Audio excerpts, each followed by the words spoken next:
Om Sai Ram, Chapter 37, Chavadi Procession. In this chapter, Hemant Pant, after making some preliminary observations on some points of Vedanta, describes the Chavadi procession. Preliminary. Blessed is Sai's life for his devotees. Blessed is his daily routine. His ways and actions are indescribable. Sometimes he was intoxicated with Brahmanand, divine bliss, and at other times completely self absorbed. While doing so many things at the same time, he was yet unconcerned with them. Though he seemed at times quite inactive, he was not idle or dozing. He always abided in his own self. Though he looked calm and placid as the sea, he was deep and unfathomable. Who can describe his ineffable nature? He regarded men as brothers, women as sisters and mothers. He was a perfect celibate, as everybody knows. May the knowledge we got in his company last long unto death. Let us ever serve him with wholehearted devotion to his feet. Let us see him God in all beings, and let us constantly remember his name.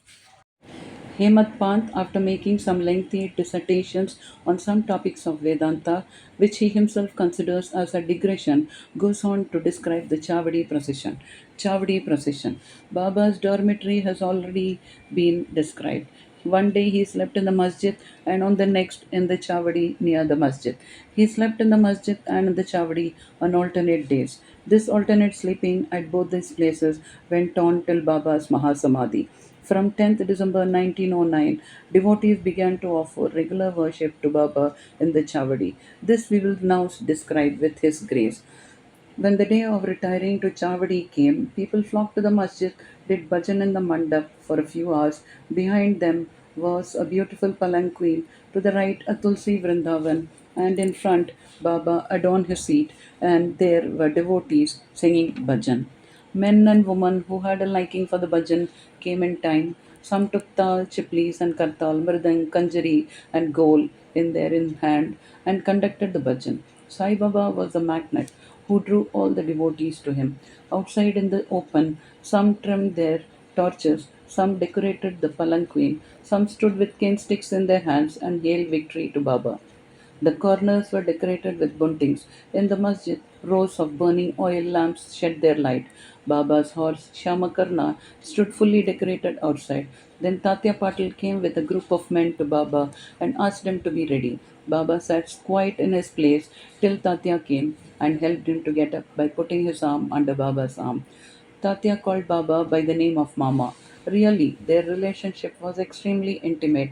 Baba wore on his body the usual kafni, took his satka under his armpit, and after taking his chilim and tobacco and placing a cloth over his shoulder, became ready to start.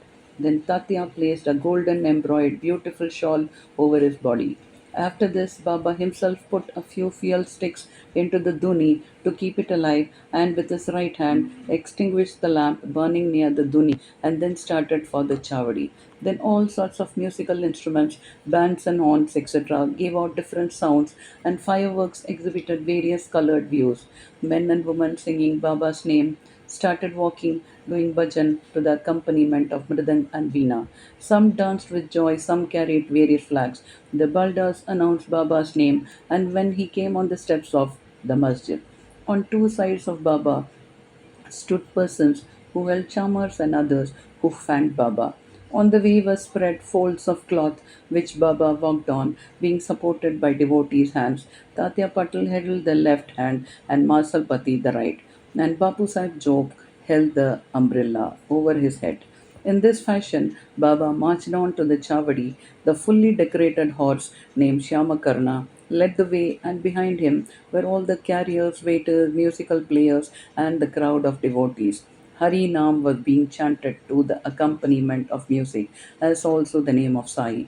In this manner, the procession reached the corner, and everyone who joined this party seemed pleased and delighted. On reaching this corner, Baba stood facing the Chavadi and shone with a peculiar aura. It seemed as if the face of Baba took over the glory of the rising sun. Baba stood there with a concentrated mind facing the north as if he was signaling something. All the instruments played music.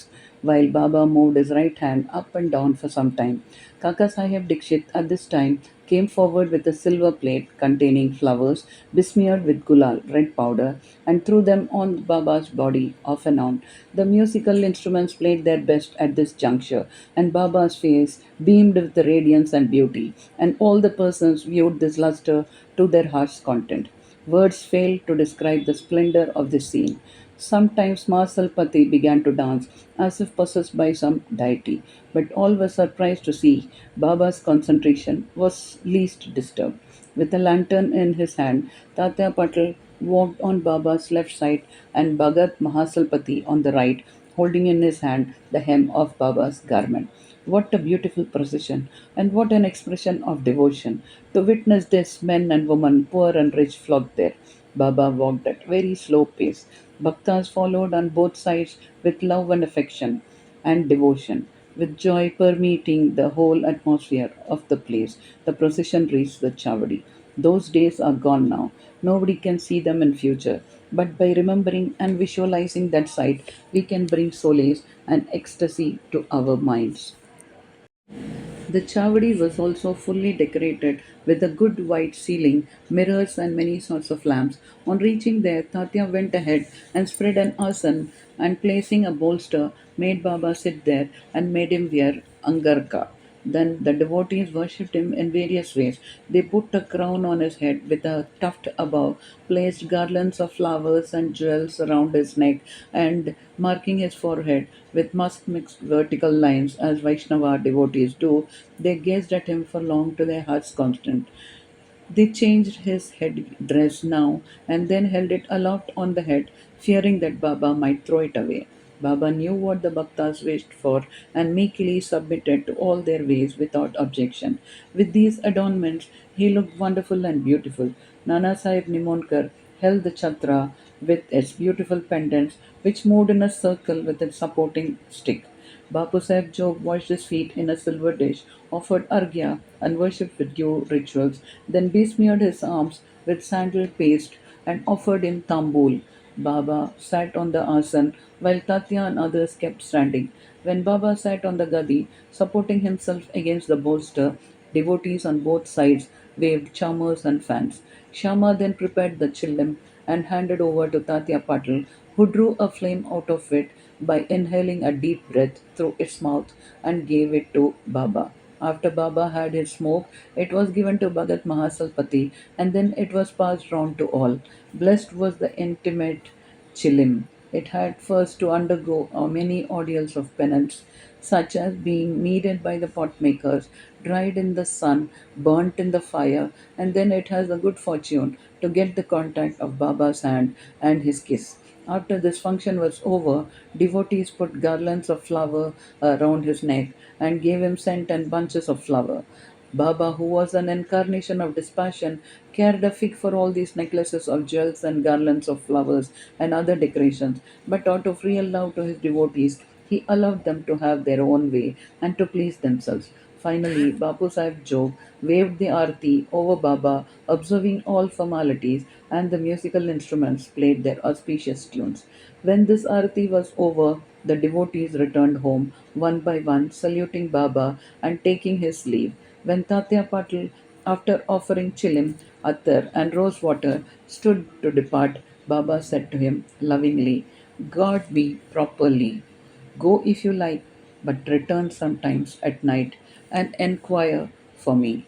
On replying in the affirmative, Tatya Patil left the Chavadi and went home. Then Baba himself prepared his bed. He arranged some sheets one upon other, and thus making his bed went to rest. We shall now take rest and close this chapter with a request to the readers that they should remember Baba and his Chavadi procession daily before they retire and go to bed. Bow to Sri Sai. Peace be to all.